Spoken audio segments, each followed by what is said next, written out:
Hey everyone, so we're for another podcast. So this is season 2, and it'll be an all-female season. So first we got Rebecca McCabe, who is bikini physique competitor, and I'm really excited to talk to her because she is honestly an inspiration for any woman out there who wants to get into bikini physique. I'll let her talk and introduce herself. So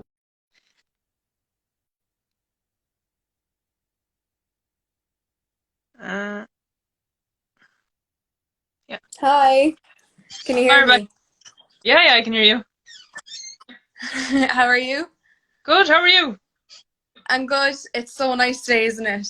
Oh, it's really, really nice. It's actually like Yeah. really, really warm. So I don't know why I had decided to make myself a cup of tea beforehand. Yeah. Uh, um, so why don't you just tell everyone about yourself, just in case people aren't yeah. really sure? I'm from Cork. I competed in my first show in October, and I'm actually doing a lot this year. I'm doing five. 5 shows. Yeah. What made you decide? Do you know what? I'm going to really put myself through my paces, and I'm going to do 5 shows. It was unplanned. So it was initially, I wasn't going to compete this year.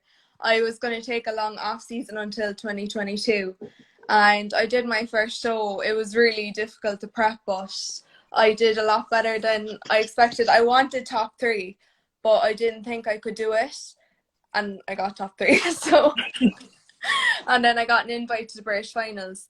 So when I got the invite, I was like, oh shit, like I want to do it. So I said it to Mike, and I was like, because I said it to him, like I'm going into long off season. I won't compete until 2022. And then I was like, oh, so like, are we gonna take the invite? And he was like, 100%. So I was like, okay, that's perfect. And I was initially meant to do initially 2 shows. And with COVID, I was meant to do MBFI and I was meant to do PCA Ireland. MBFI got cancelled. I was gutted. It was during lockdown. I lost a lot of muscle during that lockdown too. Mm. I was meant to have 3 months left in my off season, and lockdown happened. And then I started prep at the end of that lockdown, and then gyms opened, thankfully, for prep. But then PCA Ireland, there was no sign of whether it was going ahead or not, and then they cancelled all their shows, I think, and they moved their first timer show. And what was I gonna say? Yeah, and then so I decided on RIBBF and the Cork show, and of course they got cancelled too. That was what was keeping me going, like. And I remember, but before that RIBBF got cancelled, Mike texted me and he was like, he just sent me a screenshot of PSA first timers. It was 85% full or something, and he just said like, register for this right now, no questions, just do it and I'll tell you after. So I was like, okay. So I ran down to the bank, put money in my account, and I registered. I said to him like, oh, I just registered. And he was like, RBBF is getting cancelled. So I was like, oh shit. So I was kind of like, I was nervous. I was like, going over to the UK for my first show, like what the hell.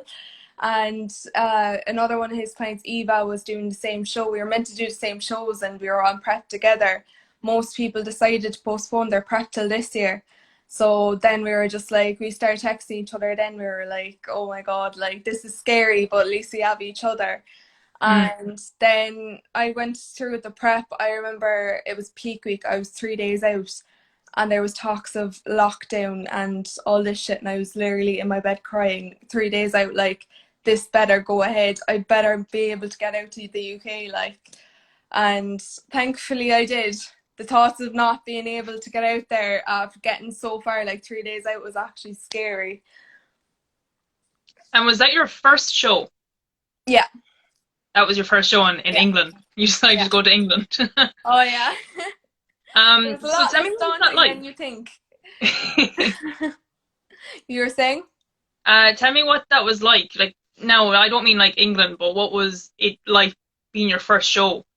It was scary. I was nervous. Like, I don't know if anyone was as nervous as I was. Like, I remember just I was doing, like, I was kind of doing it for the process, and like getting to stage was the cherry on top. And I remember just like just you going through prep, like not really thinking of it too much, and just any trying to nail my posing, and it was just kind of you have them kind of first timer fears like, oh my god, am I gonna fall on stage, or what if I fuck up my posing? I remember my posing coach at the time, she had all these twirls in my routine and I couldn't do it. I was stumbling. I said to her like, take these out, I'm not falling on stage. But yeah, and then on the day we got to the UK and I was just so nervous. Like I wasn't really excited. I was just nervous, like fuck, it's happening. And backstage, like Eva was like, "Oh, how are you feeling?" I was like, "Don't even, like I'm so nervous." And then as soon as the spotlight hit me, I started shaking like a leaf. And I was like, for fuck's sake, I'm fucking this up. I was literally shaking. I was literally like that. I couldn't stop. I couldn't hold my pose. I was literally just shaking. I smiled. My mouth was like going like that. And I was like, fuck's sake. And then I got off and I was like, oh my God, I want to do it again. And how long is the show? Like your own routine, like how long is it? Your eye walk is about 45 seconds. I'd say you're on for about maybe 10 minutes, 8 minutes. It goes very quick. I remember just wanting it to go so quick. I was like, no, I'm so nervous. Get me off this stage. So you come on and you do the overall like comparison, the quarter turns, and they're just kind of looking at everyone. They're kind of picking who's in the first call outs, who's in second call outs. And then after you do that, then they kind of move you around a bit, and then they move you to the sides, and then they call out first call outs. So the first call outs are people who are placing, and oh, it was actually what happened there. So they called the first call outs, they called out 4 girls, and I wasn't called out. And I remember thinking, like, fuck's sake, I didn't place. So I was just on the sides anyway, and then they were 2 turns in or something. I think they were on their side pose. And then they were like, oh, there was a mistake. We have a fifth person in this call out. And then they called out my number and I was like, oh my God. And then after, I think we turned to the back, and then after that they put me straight into the centre next to Eva, who won the competition. And I remember just like hearing her boyfriend and his friend like shout like, go on Rebecca. So then I knew I was in the centre. I was like, oh my God. And it goes so quick. You do the first call outs, then you go to the side and the second call outs are on. And then I think after that, then you all go back to the sides again, and then they call you for 60 seconds. Oh no, you do your eye walk. So everyone does their eye walk, which is 45 seconds each. And then you have a 60-second pose down, which I was shitting myself for, but it was actually the funnest part. But I didn't have anything planned for it. So looking back, I'm kind of like, oh, it could have been better, but sure, look, it was my first time. I think if I was doing a show, it's the walk I'd be terrified of. Yeah, the You walk is have a like, lot harder than you yeah, think.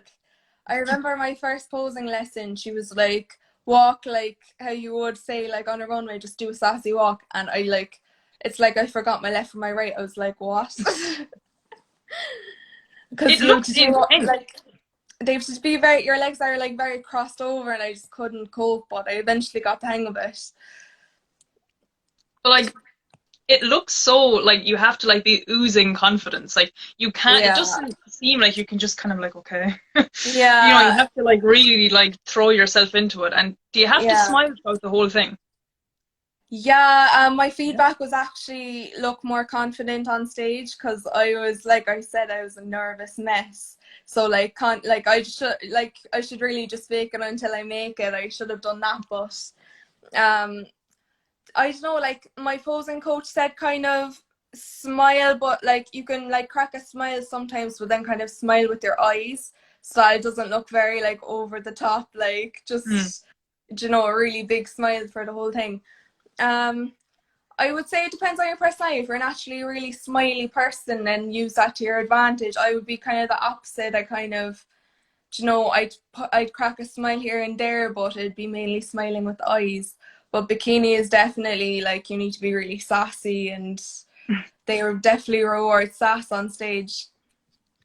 Oh, it seems like so like there just seems to be so much to it, but yet it Yeah, sounds like it happens so quick. So it's like a yeah, it whole does. year of prep and Yeah, then for a few 10 minutes minutes. on stage. And you want to do it 5 times.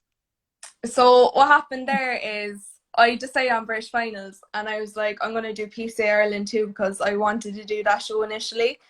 And then how did this go about? Oh yeah, and then Mike was like, you should try Two Bros Naturals. You'd be really good at, like, we kind of see where we fit in that federation and just try a new federation as well as IFBB.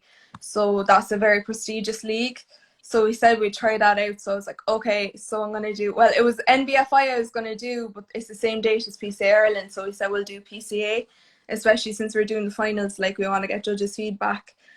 So there were the three initial shows. And then I just like, the other two, I was like, oh, I think I want to do PCA Manchester. So that's the one I'm doing first in 12 weeks. So we said we'd do that. And then I also added on PCA Midlands, and I was like, oh, we'll do this one too. And I suppose it's just to get as much stage practice as I can to kind of get rid of those nerves, so that by the time I'm doing British finals, I'll have a lot of judges' feedback. I'll know what to work on. I'll know how to bring my best for that and do very well in it. And yeah, just hopefully the nerves won't be as bad. And what's like the overall goal? So like obviously you're not doing five for the fun of it, and I get you Yeah. British finals. So let's just say the finals come along, you do really good. What's what's the what's after that? The big goal was, the reason for so many qualifiers is PCA are actually doing a show this year, PCA Universe. And I was saying to Mike, I really want to get an invite into that because I already have the invite to British finals, and that'll be a really strong lineup, but Universe will be even more just insane.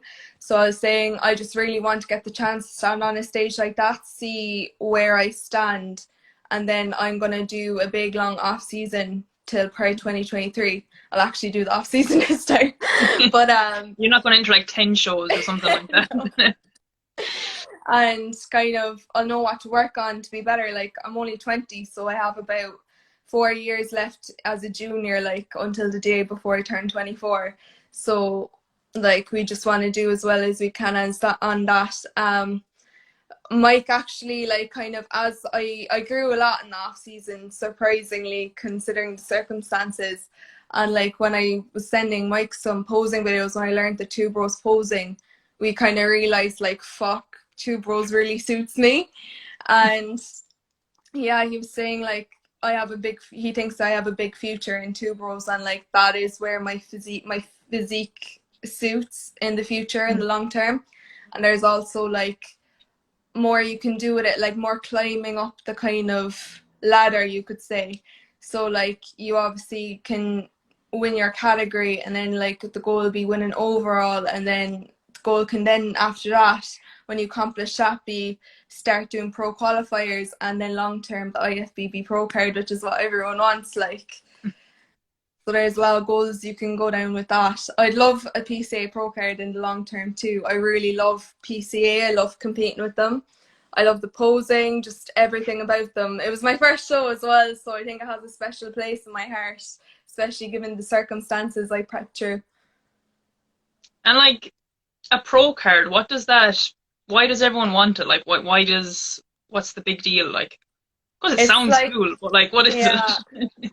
I think like, I don't know. If I was to turn pro, like I wouldn't really, if I was to compete to try to get my pro card, I wouldn't do it just to get the pro card and then stop competing, because it's like when you turn pro, like, so say you're climbing up the amateur league trying to be the best in the amateur league, and then when you become the best and you turn pro, when you turn pro you're starting from the very bottom again.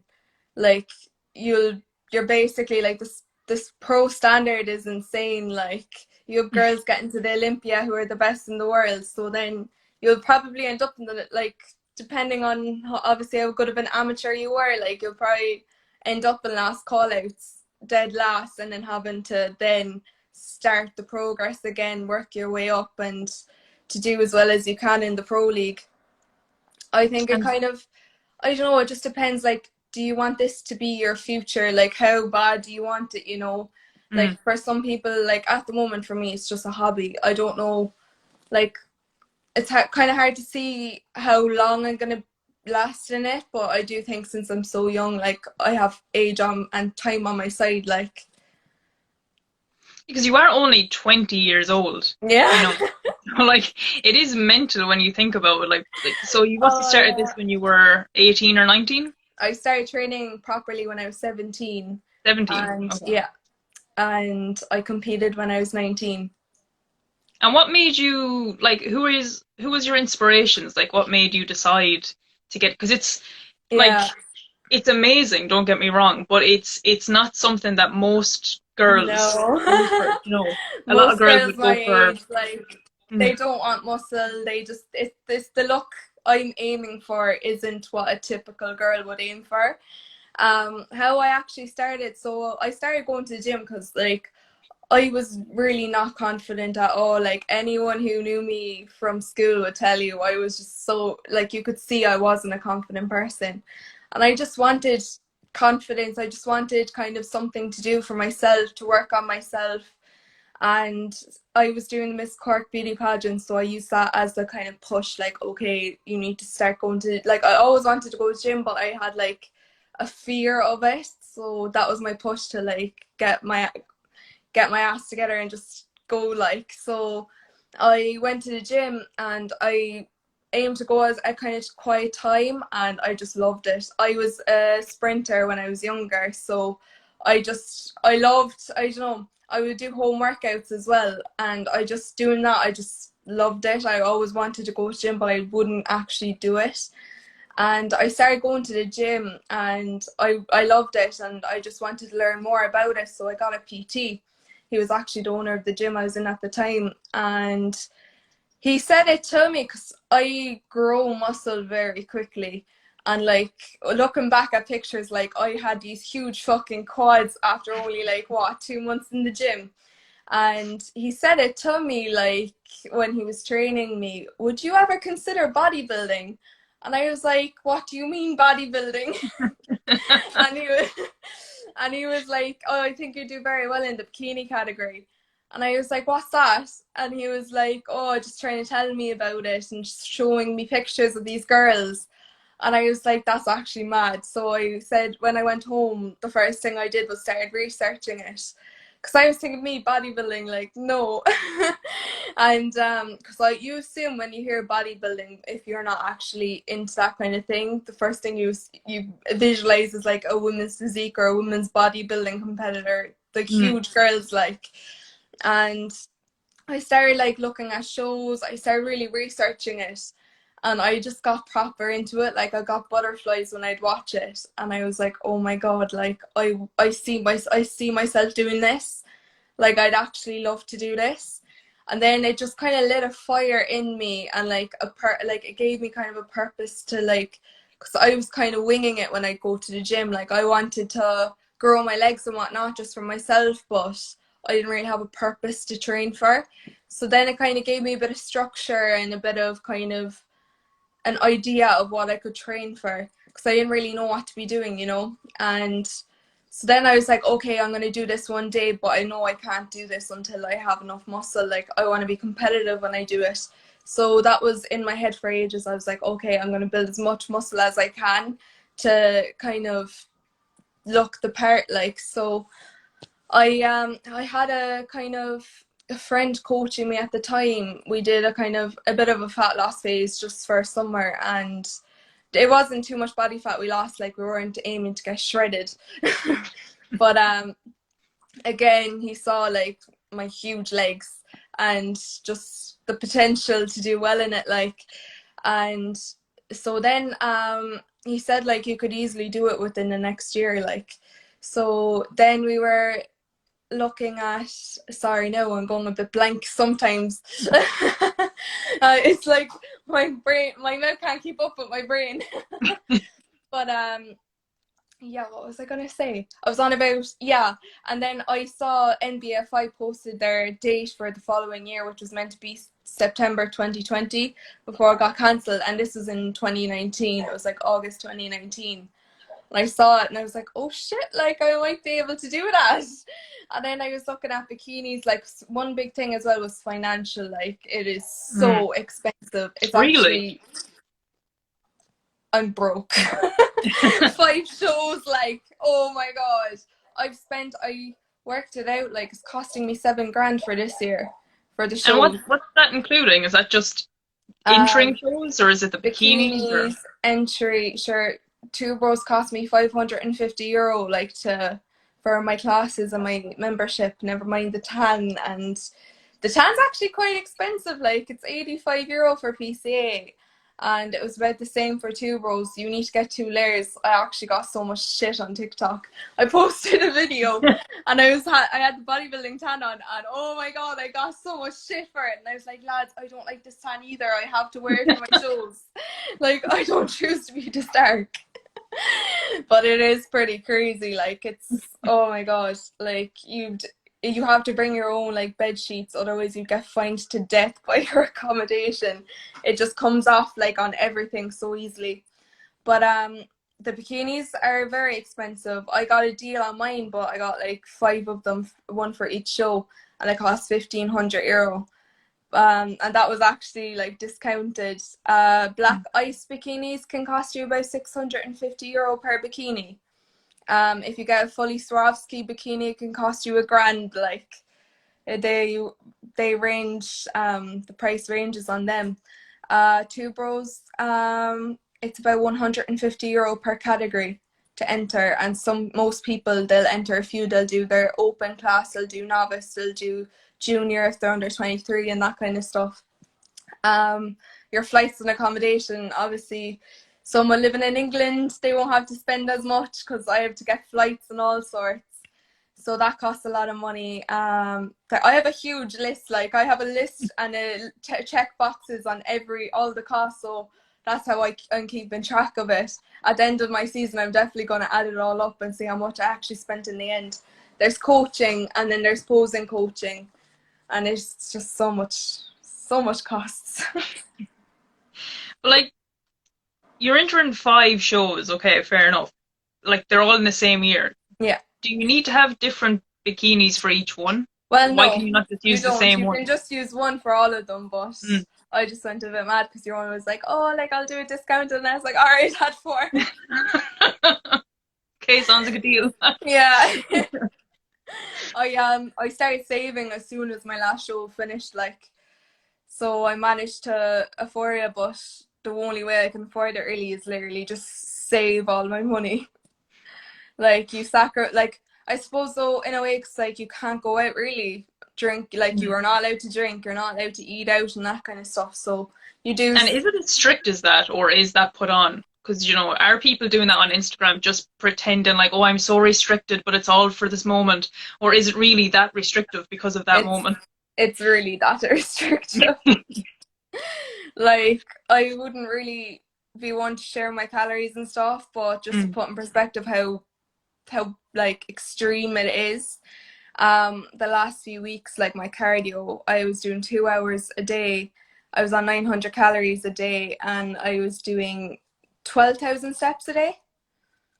So it was a lot, and imposing practice on top of all that. Like I was dead. Like it's fucking hard, and you can't have alcohol because it impacts your recovery, and obviously it has calories and stuff like that. When you're that limited on food, you don't want to be spending them calories on alcohol. So 900 calories, but like, isn't the minimum supposed to be like 1,000? Yeah, you see, when it comes to competing, like most people do have to go sub 1,000 calories. Just to kind of get that kind of condition. I don't know if I'm going to have to go that low this year, though. My body is a lot more responsive than it was last prep. It took a while for me to start dropping weight last prep. It wasn't really until 10 weeks out it was just fluctuations, and then 10 weeks out I had my first kind of whoosh effect. And then I think we were kind of taking a bit of a slow and controlled approach, and then kind of we dropped the hammer then about 6 weeks out. And then we just had to dig really deep to get that condition.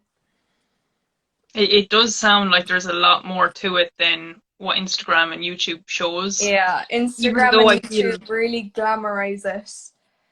like So like it it does seem like on Instagram that it's this lavish life almost. yeah. But now when you're talking, I'm like, oh. Yeah, You're telling me I when can't people, eat and I'm going to lose 7 grand. yeah, when people do like kind of ask me about it, like I'm as honest as I can be because I'm like, look, it's not as glamorous as you think it's going to be. I look like a fucking crackhead the entire prep, like I with all my hoodies because I was freezing all the time. Like I was having a laugh with my client the other day. I was doing her makeup.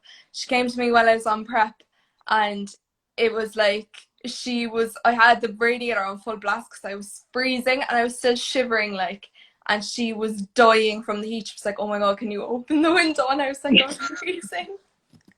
And then I kind of explained to her, I was like, remember this time? And she's like, yeah. And then I explained to her why I was like that. She's like, what the fuck? She was like, are you cold now? And I was like, no, I have body fat now, it's grand. But yeah, like you're freezing, so I'd wear about 3 jumpers. Like you're the amount of laundry you have to do because you to go in the morning to the gym for cardio. I was doing an hour and 15 minutes fasted in the morning, and I'd be drenched in sweat. You come home. I was using shreddable and yohimbine. The effects from that is awful. Oh my god! Like you're shaking. You're shivering. You're in cold sweats, but you're also warm. It's fucked. It doesn't sound as easy as No, it looks on stage. no, Especially, yeah. The prep you is see, very hard. Definitely. Like anyone who can complete a prep, like fucking hats off to you because it's hard. how long is prep? It depends on how much body fat you have to lose. I did a 16-week prep last year, and this year my prep is until show one, it's 18 weeks, but total it's like 29 weeks. Oh, wow, okay. Some people do they like a shorter prep and they go more aggressive, so that would be 12 weeks, but that's a more aggressive prep. I personally like a kind of slower, longer prep so Mm. that like you can kind of cruise through for a while still dropping body fat. You don't have to just go as well. I feel like I lose muscle very easily too. So if I did a really aggressive prep, I feel like I would just lose a lot of mass. But like, uh, it just like I'm in shock talking to you Yeah. because I'm actually like if you think that I'm kind of like stumbling here, it's just like I'm trying to get my head around everything you've said Yeah. because it's so much more than I thought you were going to say. Yeah. Because I didn't think there was this much involved. I didn't think you were cold all Yeah. the time. I didn't think that you Yeah. read sub 1,000 calories. I didn't think that you do all this for 45 seconds of a little walk and 10 minutes on stage. Yeah. And I'm mostly surprised at the fact you have to bring your own bed sheets to a hotel. Like, it's just mental, like how much, Yeah. there is actually involved in it other than just chicken and rice and The a gym tanning session. experience is even Mm. weirder. The tanning Really? experience. You're in a room full of butt naked people. Like everyone's just butt naked. You walk in, it's like, all right, strip. Is there any like No, curtains or no? no. Just After it your helps to make it tan, confident. after your tan, they're like, go over to the fan, and there's about 5 girls there, and you're the sixth, and you're just standing in front of a fan, already freezing, standing in front of a fan, just a bunch of naked, shredded people. So much. And did you Oh, know all this? what? Did you know this before it happened? No, I remember thinking like, how does the tan work? And then I did a photo shoot 2 weeks before.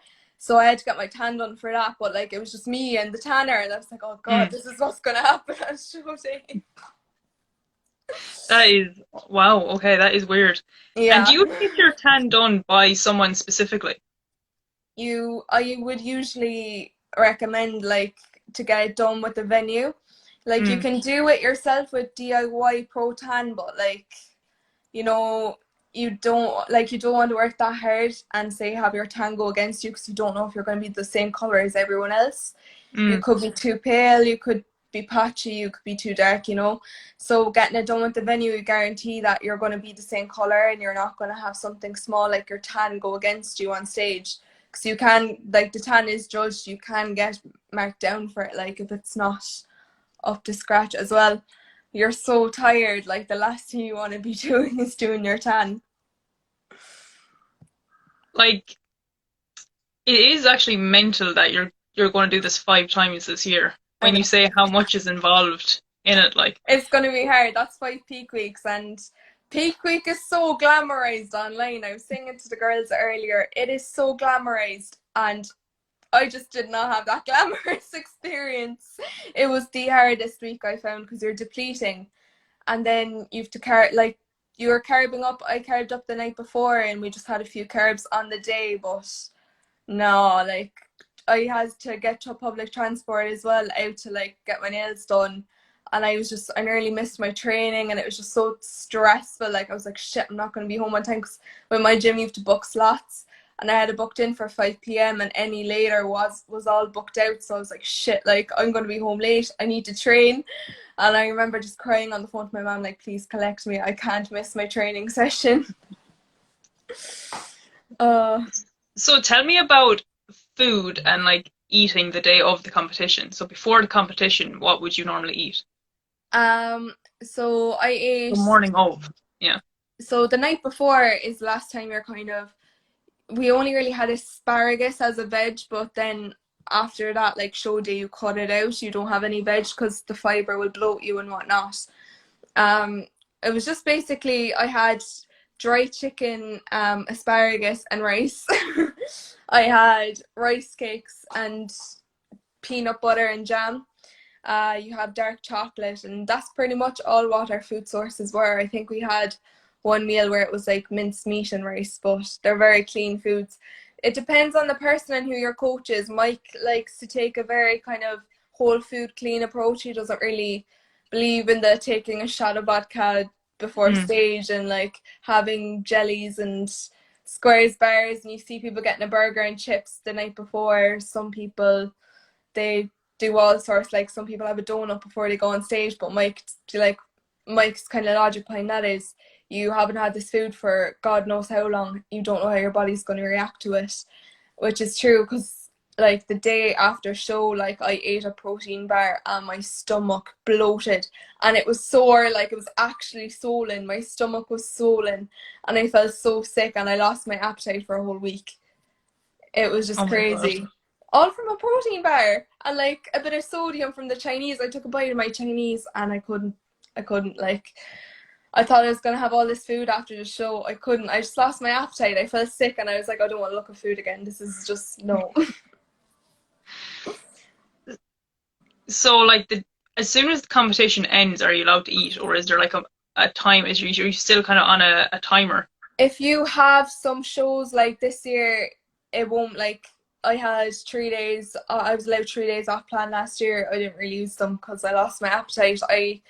I had a meal after the show and I had a breakfast and then I had another meal the next day, but I kind of stopped after that because I felt so sick. But and then on the third day I just had like Greek yogurt and cream of rice, things that would be easily digestible because I couldn't. Mm. Even that, like I barely ate the third day. It was so bad. But if you have a show, say if you have a back-to-back peak week, you have a show on the Saturday and the following Saturday you have another show.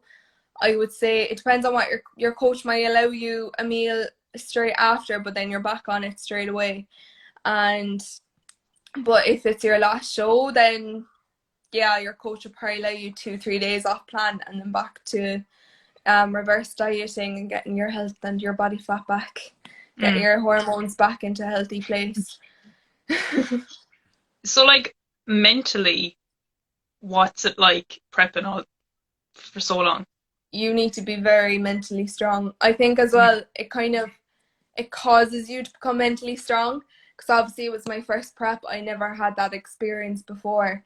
It just really, it kind of, I surprised myself because I was like, oh, like it'll be interesting to see how I cope with it. Like if it's the sport for me, because obviously you don't know when it's your first prep if you're going to enjoy it. It just so Mm. happened that I did, but some people I knew from last year, like they competed and they didn't like it, so they just said, yeah, no, I'm just gonna train for myself, like, you know. Mm. um what was I gonna say? What was the question again? Oh, I keep Um, thought. I kind of forget. Mentally, we were talking about mentally, Oh yeah. you have to be mentally strong.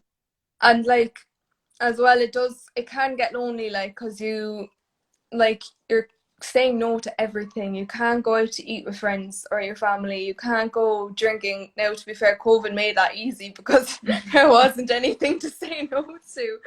Like, there wasn't really nights out or anything, so it did kind of make it a bit easy. But like, I'm on prep at the moment, and like I had to basically skip my birthday because like I wasn't allowed to drink, I wasn't allowed to eat birthday cake, nothing. So I just decided to work for the day. I just did a load of people's makeup, and then the next day I met up with my friends and just got an Americano, a black coffee. So like there is sacrifices. Like you're saying, Yeah. like to do this and do well and get the most out of it, you basically have to sacrifice like Yeah. family time, Yeah. friend time. Do you know, I mean, possibility of if you're in a relationship that would also kind of suffer Yeah. a bit as well. Like, do you Yeah. know, so Yeah. Luckily I'm not, like, I wasn't and I'm not in a relationship, mm, but I know, like, for a lot, like, I'd say it would be very hard on relationships because not only are you just cranky as fuck, you're a pain to be around. Like, my parents said it, you were an actual pain. Because if I was hungry, like, I'd get hangry and I just had to go mm, to my room and just be alone. And but like you do lose your sex drive, like your hormones are fucked. You don't, like, most people, you will lose their period. I did. I actually lost my period from just a lifestyle diet before. Like, I lost my period for a year and then I got it back. I had it for 4 months and then I lost it again, but thankfully I've gotten it back quickly after show and it's still going strong. The TMI, but it is a reality of it. Like, being a female, getting that low in body fat, like, the body isn't meant to be that low in body fat, especially as a mm. female. Like, we carry more body fat to carry a child when that time comes. But like when you're on sub 1000 calories and you're doing all this activity, your body just shuts down. It's like, okay, pregnancy isn't a priority, so you lose your period. Like it's good that you said it, and it's actually really Yeah. important because a lot of people look at this and say, all right, I'm mentally strong. I can go with plain food. You know, I don't do much Yeah. beside work anyway, so I think I could do this for a year. But a lot Yeah. of women wouldn't actually consider, you know, losing their periods because it's not Yeah. spoken about really. Do you know? Yeah. Because as well, like, as well, if someone was to, like, if you're thinking, sure, if, like, if say you're 30, you want to compete, but you want a baby by next year Mm. with your partner, like, it's compete needs to take a back seat because you're not going to be fertile, and God knows how long your fertility will be gone for. So like, there's kind of these things that you wouldn't think about that do need to be a consideration if you're going to compete. See, like you're like obviously I'm not judging. Obviously anyone can have Yeah. a child anytime they want, don't get me wrong. But when Yeah. you're 20 years old, a lot of the time it's the last thing you're thinking about Yeah. because you just want to live and Yeah. find who you are. But like you said, like if you're like, you know, 28, 29 years old, you're Yeah. with a long-term partner, you do need to think, do you want a Yeah. family or Yeah. do you want to compete? Yeah. Exactly. Like, obviously it's not on my mind. I don't have a No. partner. I don't want a Yeah. kid, but like, for like, a lot of people say, like, there's masters bikini and like stuff like that, so older women do compete, like, you Mm. have over 50s and everything. But like, I know a girl, she did first timers and she actually just got pregnant. So like, it can happen, but I would just say, like, say if someone came to me and they were like, okay, asking for advice, because I do get a lot of girls asking for advice, they want to do competing and they just ask me for help and kind of ask her basically the dead honest truth and like kind of what's involved and stuff. That would be a consideration you would have to take, and I would just obviously say, like, you need to be getting your bloods done and just Mm. keeping. I did tell my doctor, like, look, I'm thinking about doing this, and like, it's not exactly healthy, like, and I kind of did give him the rundown of it, like, that, like, I'm going doing this, and just kind of to keep in the loop, so if anything did happen, he kind of knows Mm. what was going on. But Yeah. luckily, I'm healthy out, like, so. And is it unhealthy? Like, is it an unhealthy lifestyle? Because it seems like you're going extremely, almost to the extreme, as healthy as you can be. Yeah, That's what this looks like. But then you said it's actually unhealthy. So yeah. how is it unhealthy? I would say if you're representing health in an like, Mm. but it's like very extreme that it's not healthy. Like those, especially to be fair, like long term, it mightn't be too bad because you're only staying at that body fat for a very short period of time, unless you're one of those who try and maintain it year round, which isn't really advisable. Like it's, especially if you're female, it's hard. Like I couldn't imagine trying to maintain that. There's also another side to it where people struggle post show. Some people, they rebound very, very badly after a prep. So they go from getting shredded, stage lean, and then when they're allowed food again, they go crazy and they pile on. Like I've heard of people piling on 20 kilos. Like so they're going from one extreme to the next, and like that's just not healthy. There is a healthy way to do it, I think, but there is obviously ugly sides of the sport. Mm. And as well, there's two sides to it as well. You've people who choose to compete natural, and then there's obviously enhanced people in the sport. I would say it's more common to be enhanced than not. I'm personally natural. It's just I feel I'm only 20. I'm too young to even consider otherwise. I Mm. have a lot of potential left in me, and a lot of, since I was only training since I was 17, like I have a lot of, I'm very far from my natural potential. So that's just my personal choice. But I do know, like, some people, they are enhanced and that's their decision, like I personally don't judge, but it is another side to it. There's like obviously there's a kind of way to do it where it's not so impactful on your health, but then it's a risk on your health, like it is.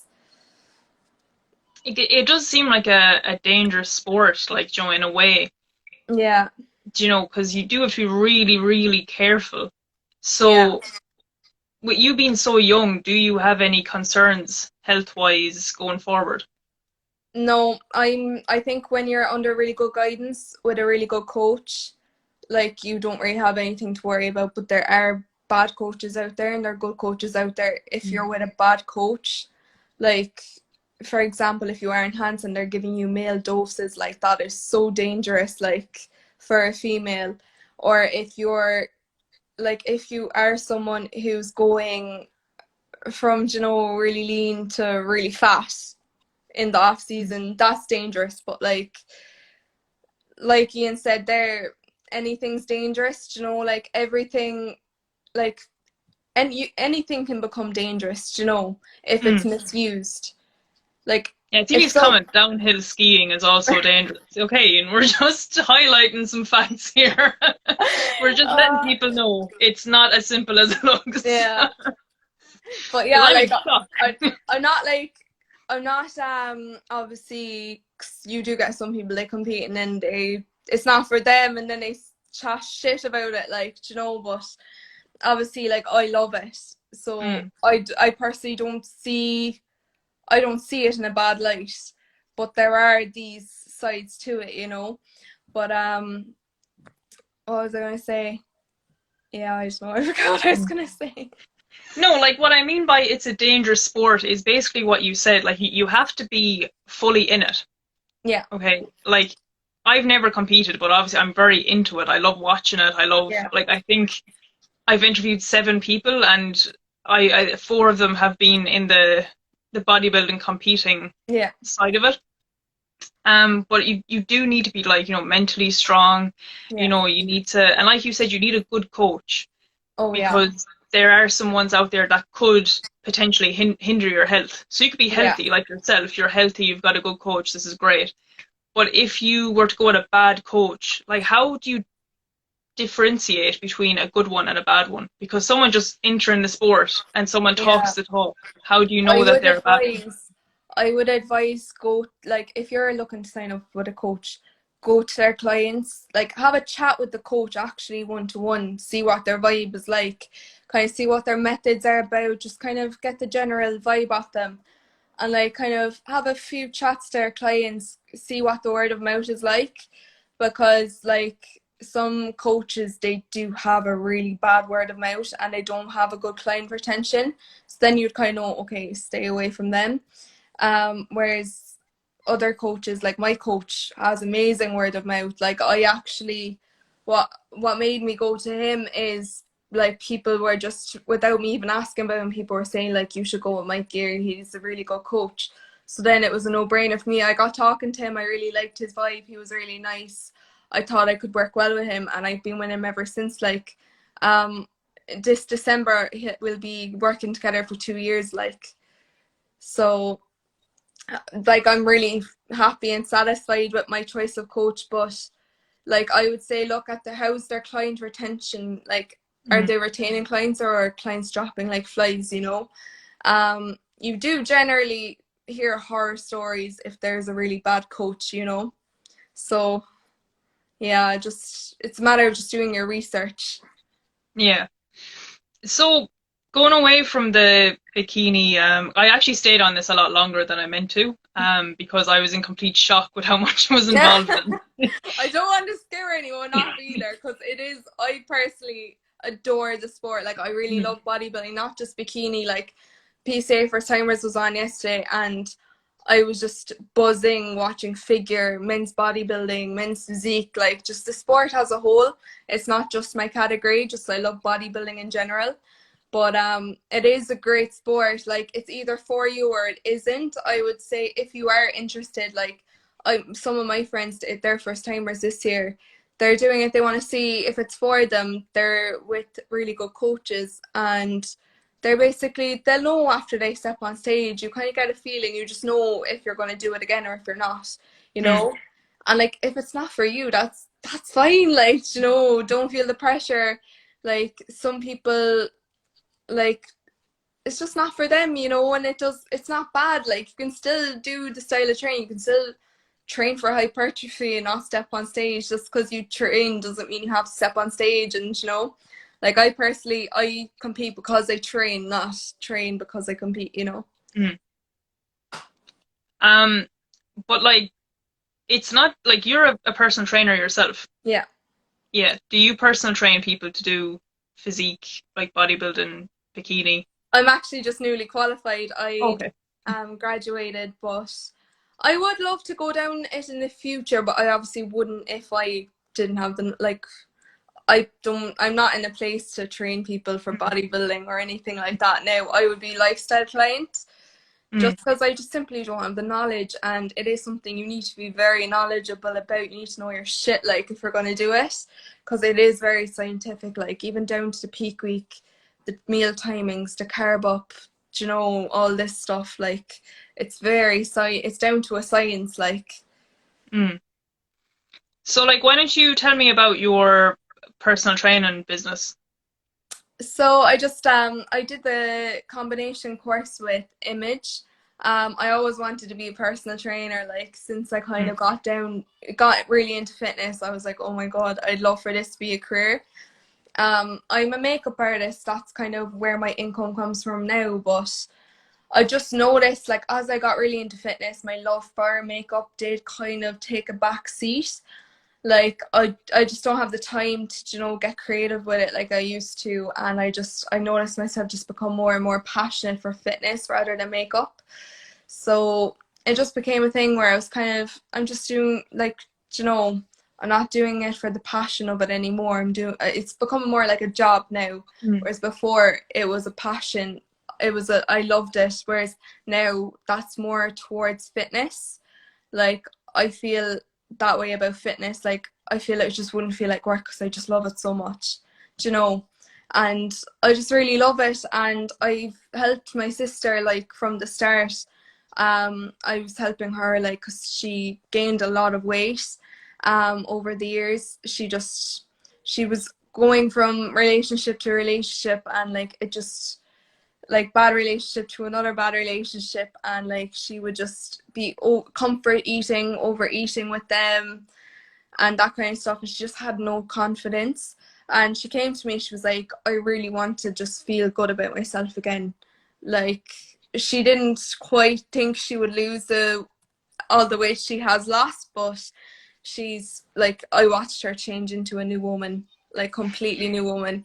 She's living in Greece now, and I'm actually like, it's amazing to see the confidence considering where she was even in the first lockdown, like. But I did it in a very sustainable way with her, like healthy. That's what I'm about. I love just that's I would say that would be my target audience, kind of lifestyle clients, mainly female, who are just wanting to feel good in themselves again, feel confident again. Like, it's so rewarding for me to see that, because that's kind of the person I was starting out. The person who wasn't necessarily, I wasn't overweight. I like had a bit more body fat than I do now, but I wasn't overweight, but I wasn't confident. And just wanting to kind of make these little lifestyle changes, healthy habits, kind of just be healthy and look good, feel good, you know? And like, what someone feels good in for one person isn't, you know, it's not like, it's not all it, like for lifestyle clients, like it's not about being shredded, you know? Like, this is more just feeling good in yourself and being able to wear that dress you want to wear, like feeling good in a crop top and shorts, little things like that. Like that my sister would say to me, like, oh my God, I felt so fat in this and now I feel so confident in it. I can wear this crop top now and not be self-conscious, them kind of things, you know? Yeah, like no, it is, obviously when you have clients and yeah, obviously of course weight loss is, Yeah. great and everything like that, but it always it's more like how they feel, like how a different a person they are. And that's what really the main, well, for me as a personal trainer, that's what the main goal is. If I Yeah. have someone coming to me and they're unconfident, lose a bunch of weight, tone up, and they leave being unconfident, that to Yeah. me is like I've let them down, do you know? Yeah. Even As if well. they've got their goal weight, it doesn't matter. I've Yeah. still let them down, do you know? I also want to show women and girls that, like, lifting weights is not going to make you bulky, you know? Like, just feeling strong, like, as a woman, like, just, I don't know, when, like, you can lift some really, like, decent amount of weight with perfect form, like, you feel strong, you feel empowered, like, it's a really good feeling, you know? And, like, I wouldn't say I look bulky at all. If anything, some people say I'm tiny, and I'm just, like, but in a negative way, like, oh, so small, like, you know? Like, I don't know, there's just, like, it's just not going to make you bulky. And the word tone can drive me mad. Like, I just want to tone up, but like, they won't, like, you know, kind of, that does essentially mean a bit of muscle and a lower body fat, you know, like muscle, the toneness is the muscle pushing against the skin, like creating those Mm. lines in that shape. But yeah, no, I don't think lifting weights makes you unfeminine at all or masculine. I wouldn't consider myself masculine looking. No, there is that perception, I suppose, Yeah, because like you do see women that are very bulky, yeah, like the Olympic weightlifters, often a yeah, lot of the time they would be, but they're on a very different diet. Like, yeah, yeah, like they're eating like a packet of bread a day sort of thing. yeah. And very Obviously, you training know, too. like Yeah, it all comes down to diet as well. Like, weights, yeah, you're not going to be bulky if you're eating right. yeah. As Um, well, likes of a figure competitor, they're training to look like that. mm, Whereas like a bikini competitor and a figure competitor, the training split and programming is completely different. You have different kind of you've different like muscle groups to kind of develop. Like bikini is very glute and delt focused. Like with the NPC, it's all about the hamstrings, the glutes, the legs, and the delts. You don't see the back. Whereas PCA, they want that big V taper. They want a nice big lat spread. They want big delts. They want the big quads, glutes, hamstrings, all that stuff. Whereas and figure is just mass all over, mm, chest, triceps, back, lats, everything, like quads, absolutely everything. So like they're just, it's very different programming.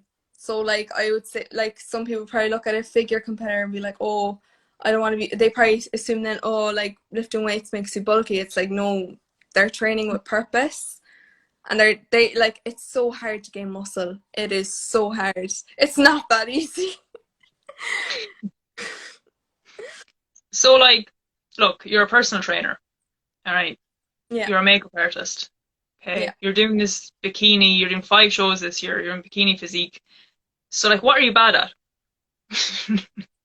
I'm not very like in school. I have epilepsy and I have really bad brain fog and I have just the attention span of a frog, like. Like, so in school I wasn't really good at maths and I'm just not really good at focusing. I was Mm, good at, so like, I wasn't tick like, but I just wouldn't say that like, say university would be for me, you know, them kind of mm, really like, my attention span is just not there. And like, yeah, I prefer I'm more practical. I like kind of practical work and that kind of thing. um, I was also, I'm shocked, like, I was shocking at sport growing up, like football, GAA sports, like, I was known as the one who wasn't sporty. And when I talk to people who I went to primary school with now, they're like, the one who wasn't sporty is a bodybuilder. Like, so yeah, No, I like, asked there's, that question more as a joke because you just seem like everything you throw yourself into, you're good at.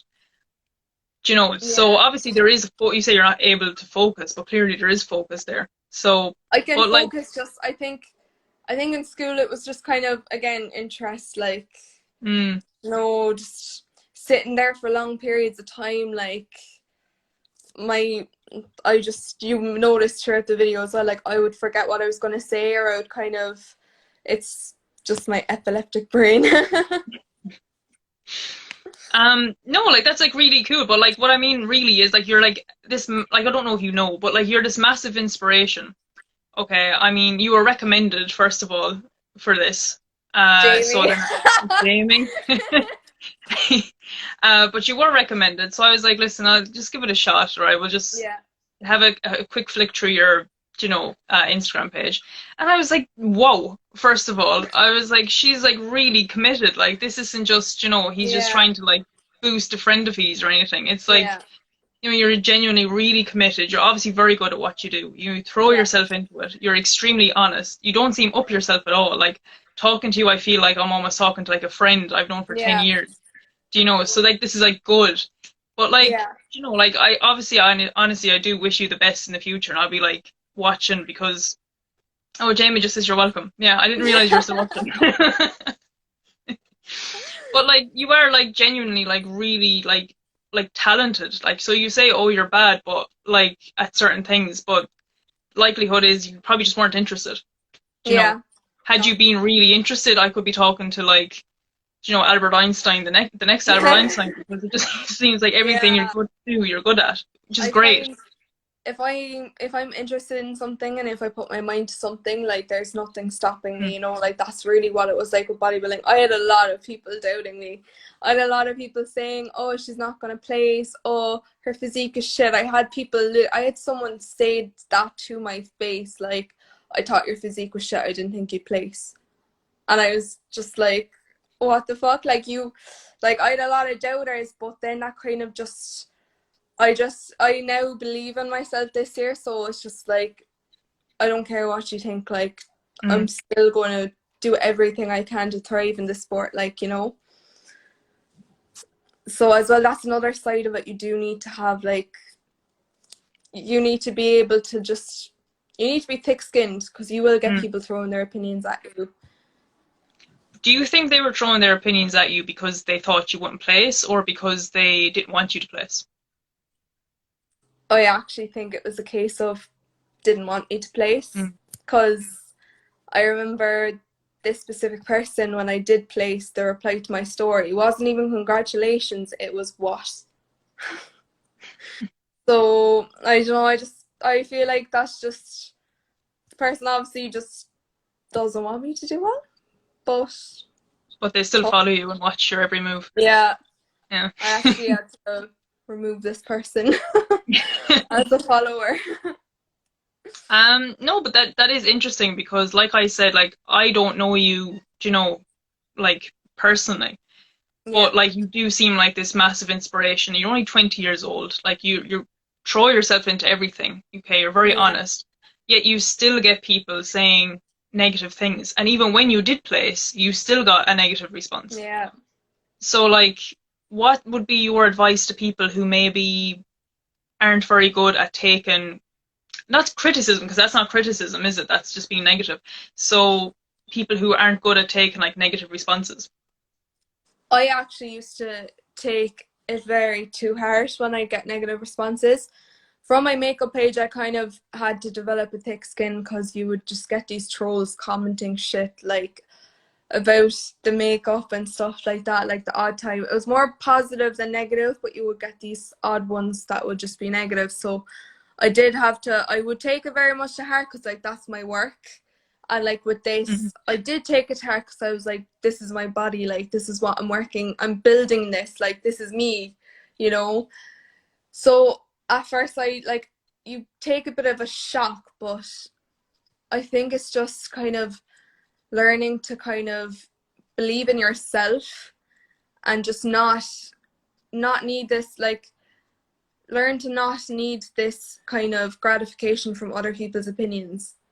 Just be Mm-hmm. like learn to love yourself and admire your own work, what you're doing, appreciate yourself, and just kind of really just remind yourself when you get these comments, talk to people. Definitely, like I would talk to people when I would get a negative comment and it would upset me. Like I'd talk to people around me, like my friends and my sister, and they would kind of help you through it, you know, and kind of tell you like, look, this person, like, you don't know this person, they're not involved in your life, their opinion means nothing basically. So I would just kind of say what I would do is if I was getting negative comments, like say on social media, just block them. Mm. Like I would always, if it was public, I would delete it and I'd block them. If it was a message, like if this is a person like in your like that you know from around, I would just remove them as a follower and unfollow them or just block them. You know, just don't keep consuming that negativity. Like Is you don't need to prove yourself to that negative person. no, you They've don't. already decided that they don't want you to achieve, so they're Yeah, not going to change their mind. yeah, No. exactly. So is there anything else you want to say or promote before I finish this off for the week? No, to be honest, I talk for Ireland, so I just ramble this whole thing. No, you did really well. Like like I'm in shock with some of the stuff I've learned. Like, like Yeah, because I was thinking of in maybe 2, 3 years competing myself, obviously yeah, starting with strength now and then maybe do a yeah, photo shoot and then the yeah, competition. But now I'm like seriously rethinking it. Like I probably will still do it, yeah, but now I'm thinking like time wise, is it a right time? I'm starting to factor in yeah. time management, you know? I think it's just a matter of doing your research because one Mm, of my friends, like, she's actually deep into a photo shoot prep. Like, her photo shoot's in a few weeks, and she treated it like a competition prep. She really got to experience the digging that's required and how difficult it really is. And she does want to do it, but she obviously knows like she needs some time off, like to recover from this. But she also mm, kind of knows what to expect. But yeah, kind of like again, that's another case. Like it showed her like I can do this, I can get through it, and actually quite enjoy it. You know, I think it's just doing research. Like I always recommend, just do research, go see shows. If you get like butterflies or if you just get a feeling about it, if it excites you, that's a mm. good sign that it is for you, that you will enjoy it. But like if you go see a show and you're just like, no, like this just isn't for me, then you know, kind of. So just seeing shows, looking at YouTube videos, like just researching, talking to people like what you're doing, all that, just kind of getting to grip and talking to coaches and whatnot. I would definitely, like what I did was I got a coach and then I kind of went through an off season, a long off season before prep. I started learning the posing and kind of started kind of doing the habits that a competitor would do, but obviously just not in a prep yet. Mm. So that's what I did. That's what just researching, going seeing shows and seeing if you'd like it and whatnot. Yeah. All right, so I'm gonna finish this up. You Perfect. were amazing to talk to. I would like Thank to have you you. on again after your 5 shows. That would actually be really good. So I do hope you enjoyed it. Yeah, But yeah, I'd like to have you on again, and good luck with your businesses as well. thank you. Oh, someone here says that was absolutely amazing, very interesting, very helpful information. Thank There you you. go. I was actually So, really nervous to come on here, like, because were I've you? never, yeah, because I've never gone live on Instagram, so I was just like, oh shit. Yeah, well, I hope it was okay. It wasn't too bad. Yeah, it Yeah. wasn't. It was All like a right. FaceTime. Yeah, there you go. Yeah. All right. So thank you very much for coming on, Thanks. and Thanks for having me on. yeah, no Thanks. problem. Okay. Bye. Thank you.